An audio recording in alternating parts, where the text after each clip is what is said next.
अभी सब्सक्राइब करें हमारे चैनल को और साथ में बेल आइकन को भी दबाना ना भूलें।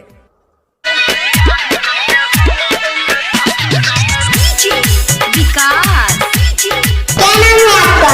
डीजे दीपक। आपका ये नाम है? Sitamarhi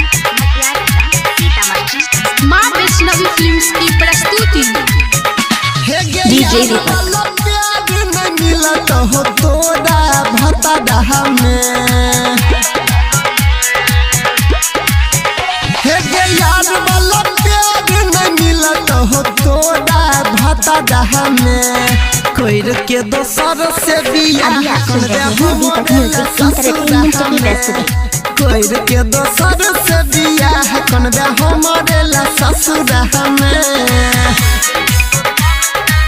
mix by DJ Deepak Raj. Mobile number 79829442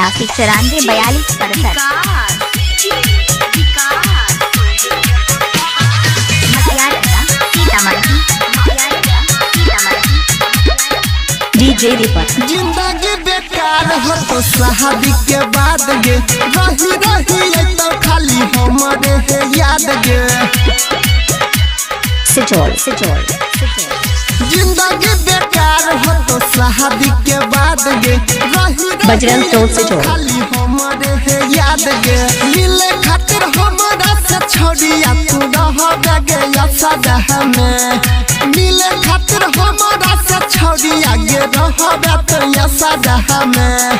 कोइर के दोसर से बियाह कनबे हमारे ला ससुरहा में।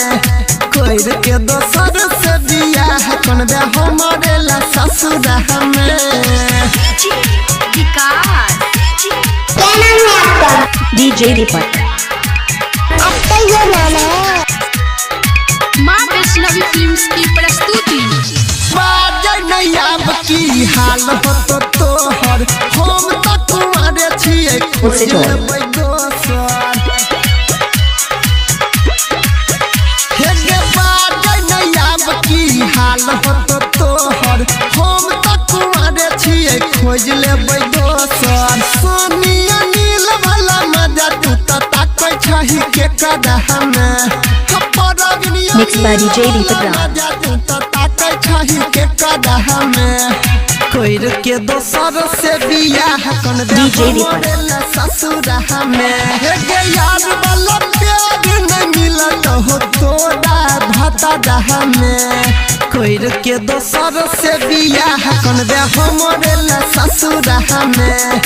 कोइर के दोसर से बियाह कनबे हमारे ला ससुरहा में। अभी आप सुन रहे हैं दीपक म्यूजिक इंटरटेनमेंट की प्रस्तुति।